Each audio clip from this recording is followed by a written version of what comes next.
You say business like elevator tripled. What do you think? What was happening in your life that affected the business growth?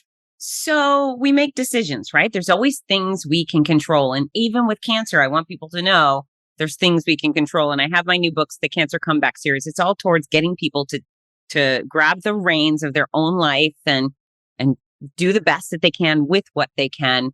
And so one of the main decisions I made before I started treatment, and again, I didn't know what was going to go on.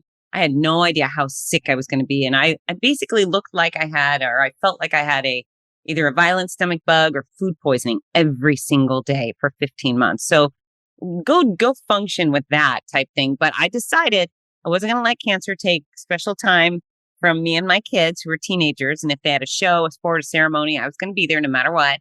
And then I also wasn't missing out on my career. And my career pretty much requires me to get on an airplane and fly across the country almost every weekend of the year and host tens of thousands of runners. I'm a professional race announcer, and I just decided I'm not going to do it now, or I'm not going to miss out on that. Now, if I had, because most people would say, oh, you have cancer, you have chemo and radiation, stay home.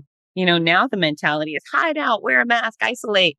And instead, I just said, no, I'm not going to do those things. And if I had stayed home, Fitzness would have fizzled out, right? People would have forgotten me. I would have been replaced in every capacity, and I'd probably be scraping by right now. But because I took my bald head and sick body on the road, and I had miraculous experiences, I would sleep on the hotel bathroom floor to stop the earth from spinning type thing. And then I dragged myself up at 4:30 in the morning when my alarm went off, and I would get over to the finish line. And the second I stood on my stages, absolutely everything that was wrong with me disappeared. I got to be full force Fitz Koehler again for as long as I had an athlete out on the course. And so, clearly my job is unique and there's a lot of adrenaline and the dopamine and the excitement and so forth. But if you love what you do, if you love taking care of animals or you love painting houses or mowing lawns, whatever it is, it really will have a dramatic effect on on your mind and allow you to take the focus off the things that are wrong with you and put them on the good stuff. And hopefully people don't need to have cancer to harness that joy and those experiences.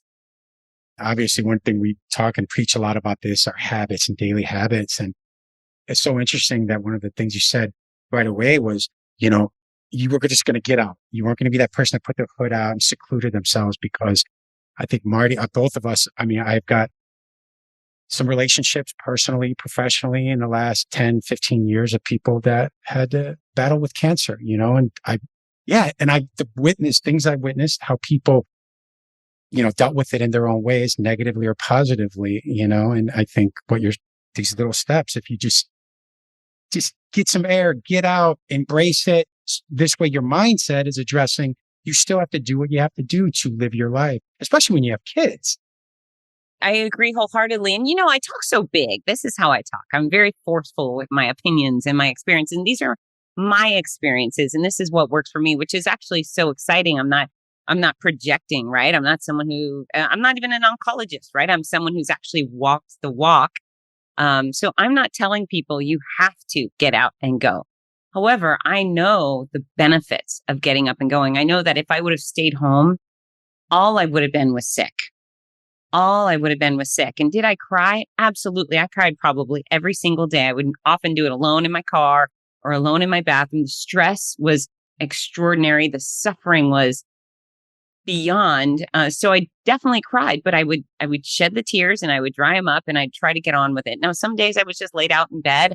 I was hospitalized once, but for the most part, when I could do something, I did do something. And that's really the message is, what can you do? I don't think basking in the grief, basking in the misery is good for you. I don't think that. I hate the word think sometimes. I know that isolation is not good for anybody unless you're a prisoner and you deserve it, right? Unless you've hurt some people. Isolation is good for you. If you're a wonderful person who's been diagnosed with cancer, well, that isolation isn't helpful. And, I went out and I hugged thousands of germy, sweaty strangers as the most immune compromised person on earth. And I think because of the mental benefits, I never got sick once. I'm not telling you you might not get a cold, but I think when you're doing what you love, and for me, it was outside and sports and athletics, I never got sicker than I was just from the cancer care.